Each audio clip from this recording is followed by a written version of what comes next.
So the Freddie Green chords are the kinds of chords that swing guitar players use, and that Freddie Green was best known for using. He was the rhythm guitar player in the Count Basie Orchestra. And let me just show you a few of the basic voicings and how to kind of, just a couple things about how to finger them so they're not so hard to grab.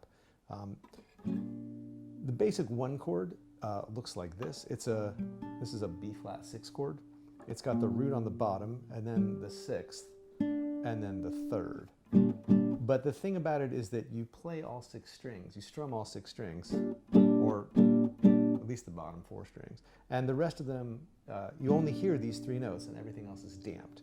Because basically, the underside of your middle finger is muting the 5th string, and then the underside of your pinky is muting the 2nd string, and the underside of your index finger probably is muting the high string, which is, you can't think about, well, I'm going to do this and this and this, and I'm going to mute them all. Like, that'll just drive you crazy. The thing to do is just to put your fingers down on the guitar like you're just stopping the strings. Just super relaxed, just like flat, and then just find the notes that you want with the tips of your fingers and press them down.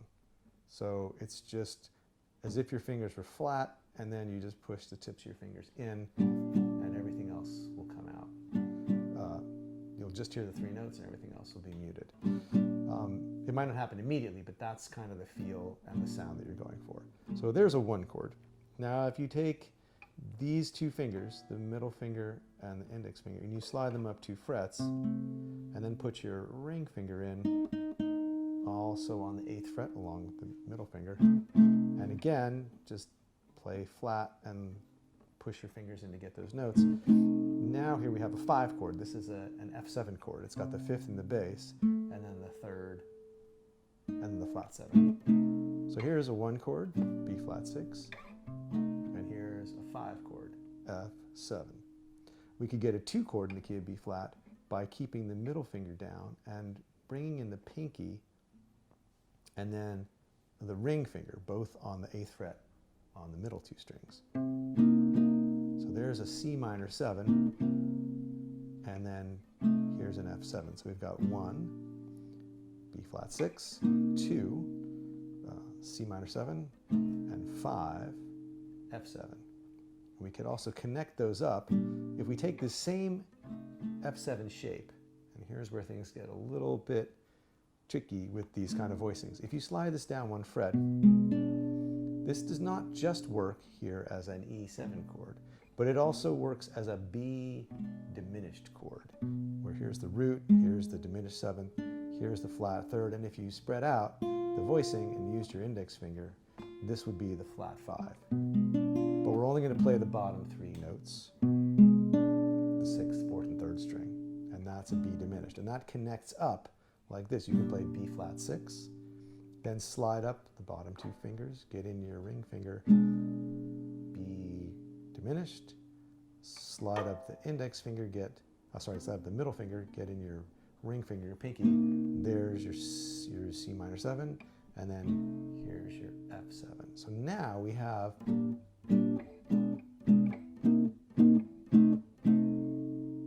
which is the beginning of playing rhythm changes, or the chord progression to I Got Rhythm.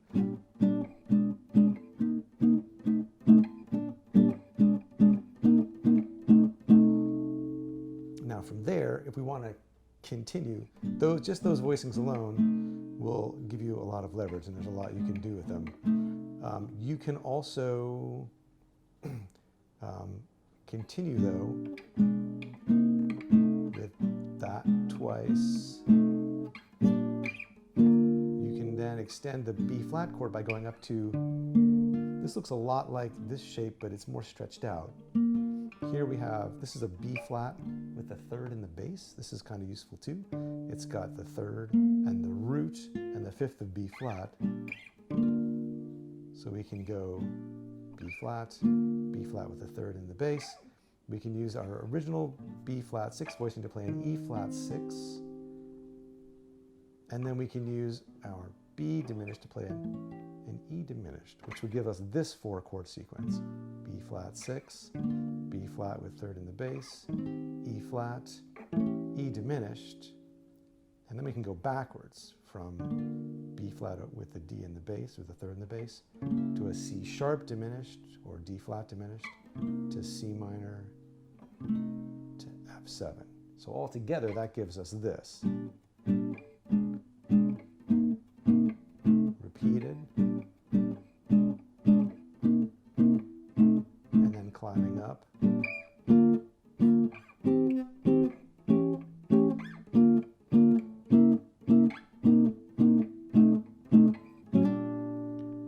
So you can work on the chords individually, but it's more fun to try to put them together into something. And swing in particular is generally played with that 4 to the bar strum, which you'd probably usually do with a pick, but I don't happen to have one with me or in my hands. But you have this sort of steady strum, and you're relaxing your grip in between every strum so that things don't sound all ringy, but they sound more percussive.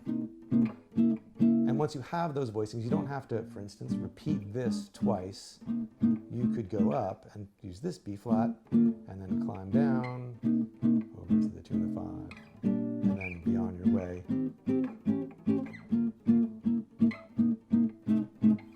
And that would actually give you the first, the whole A section of rhythm changes. And then for the bridge, it's just a cycle of 7th chord, so you could use this form to do a D7, and then you could go to this, which is a G7. So it's got the root, the flat 7 and the 3rd, and then a C7, and then an F7. Or you could start off here with this voicing, root, flat 7 and 3rd of D7, go to G7, C7, and F7, and back around. So those voicings, those 3 shapes really, this 6th shape, this 7th shape, and this minor 7th shape, and this 7th shape doubling as a diminished shape in various places, that covers a lot of ground for that style. So try those out, try folding them into that chord progression, and see what you can, if you can try to apply it to, you can try to apply it to a blues chord progression. It works great for that particular rhythm changes chord progression. Anyway, try it out, have fun with it, and I'll see you next time.